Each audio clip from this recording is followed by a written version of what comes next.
Hello, পাওয়ার পয়েন্টে রয়েছে 3D অবজেক্টের এক বিশাল সম্ভার। এই 3D অবজেক্ট ব্যবহার করে আপনি কোনো একটা টপিক্সের বর্ণনা করতে পারেন, অথবা এর বিভিন্ন পার্সপেক্টিভের ছবি নিয়ে ভিন্ন ভিন্ন স্লাইড তৈরি করে প্রেজেন্টেশন তৈরি করতে পারেন। তো চলুন দেখি কিভাবে 3D আনা যাবে।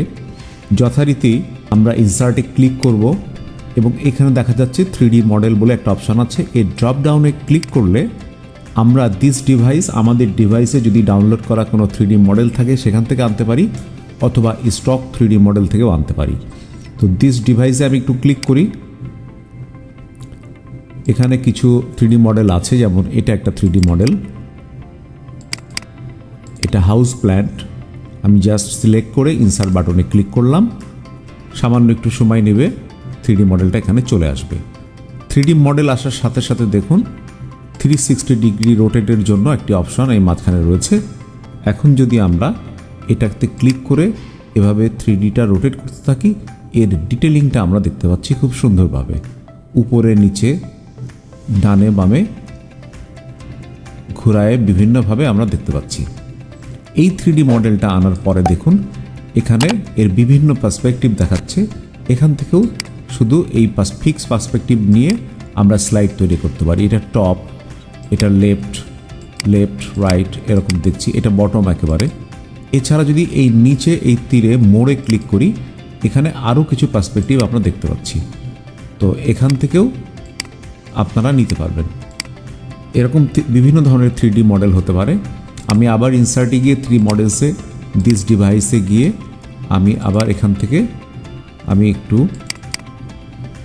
বেডরুম মিনি এটাকে খুলছি।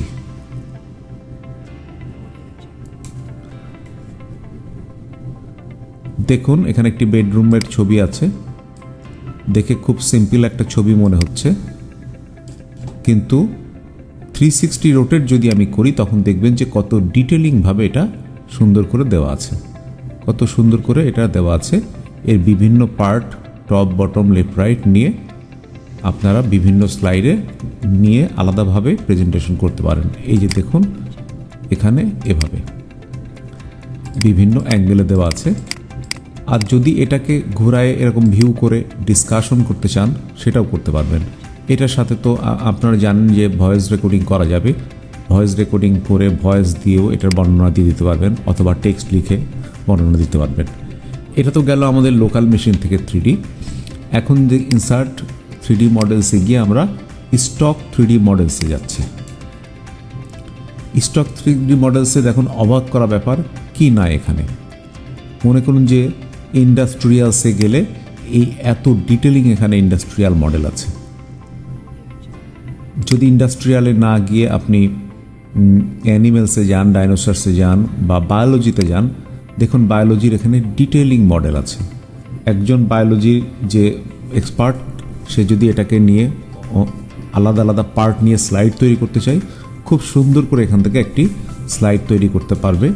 এখান থেকে সাউন্ড যোগ করতে পারবে, অথবা এটার সাথে টেক্সট লিখেও স্লাইড তৈরি করতে পারবে। মাইক্রোসফট প্রোডাক্টের উপর আছে, ইলেকট্রনিক্স গ্যাজেটের উপর আছে। দেখুন গ্যাজেটের উপরে যদি এখানে চান তো এখানে বিভিন্ন গ্যাজেট আপনি পাচ্ছেন। আপনার নিজের প্রয়োজনীয় যদি কোনো বিশেষ টপিক্সের প্রয়োজন হয় সেই টপিক্সও এখান থেকে পাবেন। যেমন আমি এখানে যেহেতু এর আগে ট্রি একটা দেখলাম আমাদের লোকাল মেশিন থেকে, তাহলে আমি এখানে ট্রি লিখলাম, দেখি কি অবস্থা। হ্যাঁ, অনেক ট্রি আছে এখানে, অনেক ট্রি। এখান থেকে যে কোনো একটা ট্রি আমরা নিতে পারি।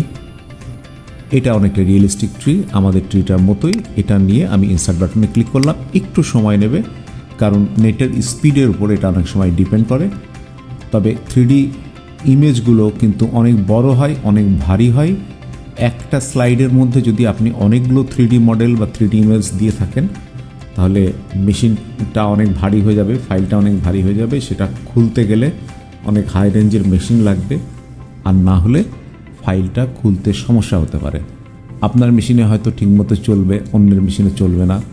তো এই কারণে খুব বেশি 3D মডেল কখনোই ব্যবহার করবেন না। হ্যাঁ, আমাদের সার্চ দেওয়া 3D মডেলটা অলরেডি এসে গেল। এখন দেখুন এই 3D মডেলটাকে আমি যদি 360 ডিগ্রি রোটেট অপশন থেকে রোটেট করতে থাকি তাহলে কিভাবে ডিটেল এখানে দেখা যাচ্ছে, একেবারে ডিটেলস খুব সুন্দর করে দেখা যাচ্ছে। লেফট রাইটে, টপে, বটমে এরকম দেখা যাচ্ছে। এছাড়াও যদি আমরা যখনই 3D মডেল আনবো, এইখানে তো অনেকগুলো পার্সপেক্টিভ অপশন থাকবে, সেভাবেও এটাকে দেখা যাবে।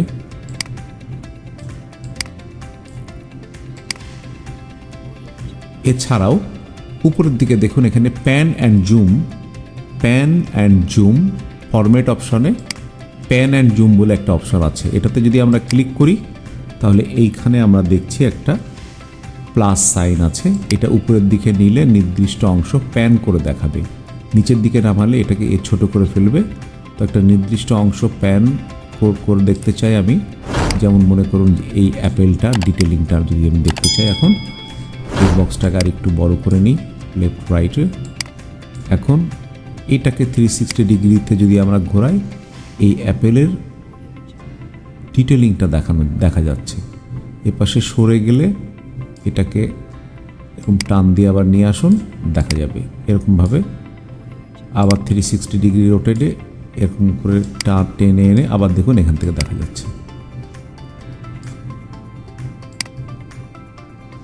তো এভাবে প্রতিটা পার্ট আলাদা আলাদা করে নিয়ে আপনারা এখানে দেখতে পারবেন, দেখাতে পারবেন, ডিসকাস করতে পারবেন। তো 3D একটা বিশাল সম্ভার দেখালাম। যারা যদি কেউ কিডসদের নিয়ে কাজ করেন তাদের জন্য অনেক মজার এলিমেন্ট এখানে আছে। কেউ যদি ডাক্তার, ইঞ্জিনিয়ারিং বা অন্য কোনো কেমিস্ট্রি, এরকম ফিজিক্স এরকম প্রফেশনের টিচার হিসেবে থেকে থাকেন, তাদের জন্যেও এই পাওয়ার পয়েন্ট প্রেজেন্টেশনে অত্যন্ত কাজে লাগবে এই 3D মডেল। সকলকে অসংখ্য ধন্যবাদ।